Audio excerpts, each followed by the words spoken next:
किसी गांव में एक भोला नाम का लड़का रहता था। वो बहुत ही ज्यादा भोला था। उसे कोई भी बेवकूफ बना देता था। इस वजह से वो पूरे गांव में अपनी बेवकूफी की वजह से मशहूर था। वो कोई भी काम सही से नहीं करता था। उसकी बीवी उसकी बेवकूफी से बहुत परेशान थी। उसकी बीवी तो बीवी, साथ में गांव वाले भी बहुत परेशान थे। वो कोई काम धंधा भी नहीं करता था। अजी सुनो, मैंने तुमसे कितनी बार बोला है कि कोई काम धंधा कर लो, लेकिन तुम हो कि सही से कोई काम करते ही नहीं। तुम्हें तो पता है सरला, मैं काम करने जाता हूँ लेकिन हर कोई मुझे काम से निकाल देता है। हाँ, आपकी तो कोई गलती है ही नहीं। वो सब लोग ही बेवकूफ है जो आपको काम पर से निकाल देते हैं, है ना? कोई आपको काम पर क्यों रखेगा?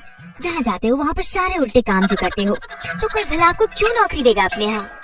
ठीक है सरला, तुम चिंता मत करो, मैं आज ही कोई ना कोई काम धंधा ढूंढ लूंगा। ये कहकर भोला काम ढूंढने के लिए घर से बाहर जाता है। वो काम की तलाश में गांव में घूम रहा होता है। तभी वो देखता है कि कुछ लोग कुश्ती लड़ रहे हैं। भोला का भी मन हुआ कि मैं भी कुश्ती करूंगा। तभी वो जहाँ पर कुश्ती हो रही थी वहाँ पर गया और कुश्ती करते हुए आदमी से पूछने लगा, भाई साहब, ये कुश्ती की प्रतियोगिता में कैसे हिस्सा लिया जाता है?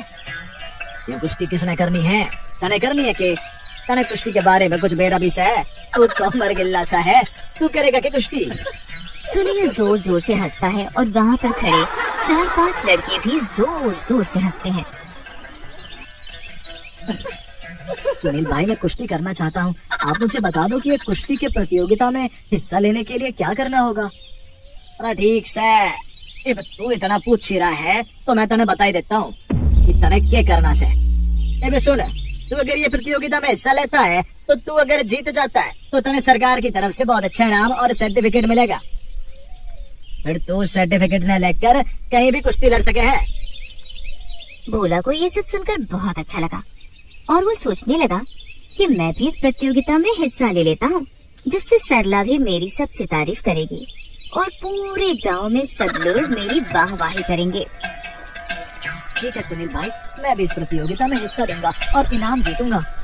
भोला भी कुश्ती प्रतियोगिता में हिस्सा ले लेता है और कुश्ती प्रतियोगिता करने का दिन भी अब से 20 दिन बाद का तय हुआ। जो प्रतियोगिता भोला और एक लंबे चौड़े पहलवान के बीच होनी थी।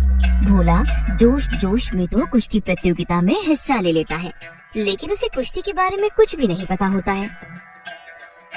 अरे सरला, सुनती हो?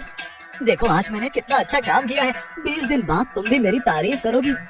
अच्छा जी, ऐसा क्या काम किया? मुझे भी तो बताओ, मैं भी तो जरा सुनूं।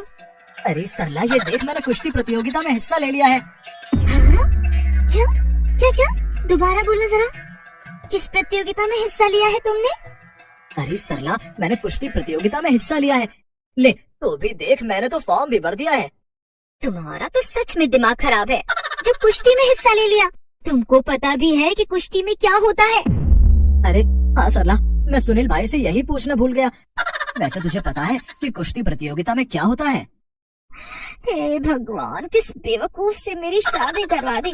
तुम्हें पता है, जो वो पहलवान है ना, तुमको उठाकर पटक देगा। क्या क्या कह रही हो सरला? अब मैं क्या करूं? भोला बहुत ज्यादा घबरा जाता है और रात दिन बस इसी चिंता में रहता है। उसको ऐसे परेशान देखकर सरला सोचती है कि इनको उस पहलवान से बचाने के लिए कुछ तो करना पड़ेगा। ऐसे ही कुश्ती प्रतियोगिता का दिन भी आ जाता है। भोला बहुत डरा हुआ होता है। फिर सरला उसको वैद्य जी से एक तेल लाकर देती है, जिससे वो पहलवान भोला को पकड़ नहीं पाए। कुश्ती के लिए भोला और वो पहलवान दोनों अखाड़े में आ जाते हैं, जिसमें एक तरफ पहलवान था तो दूसरी तरफ भोला। सभी लोग अखाड़े के आसपास खड़े हो जाते हैं और सभी भोला की बेवकूफी पर हंस रहे होते हैं। हे भगवान, मैंने किस मुसीबत को गले लगा लिया। ये तो अगर मेरे हाथ भी लगाएगा तो मैं तो यहीं ढेर हो जाऊंगा। सुनो जी, जो मैंने तुमको वो तेल दिया था वो तुम लाए हो? हाँ लाया हूँ, मगर इस पहलवान को देखकर लग नहीं रहा कि ये तेल इसकी मोटी चमड़ी पर कुछ असर करेगा। आप बस हिम्मत मत हारो, बस ये तेल अपने शरीर पर अच्छे से लगा लो। फिर भोला वो तेल चुपके से अपने शरीर पर लगा लेता है फिर भोला और वो पहलवान कुश्ती के लिए आगे आते हैं। जैसे ही पहलवान भोला की ओर आने के लिए भागा तो भोला ने उसके पैरों को नीचे से पकड़कर उसे गिरा दिया। ये देखकर गांव के सभी लोग पहलवान पर हंसने लगते हैं। ये देखकर पहलवान को बहुत गुस्सा आया। फिर वो भोला के पीछे भागा, लेकिन भोला के शरीर पर वो तेल लगे होने की वजह से पहलवान भोला को पकड़ नहीं पाता है।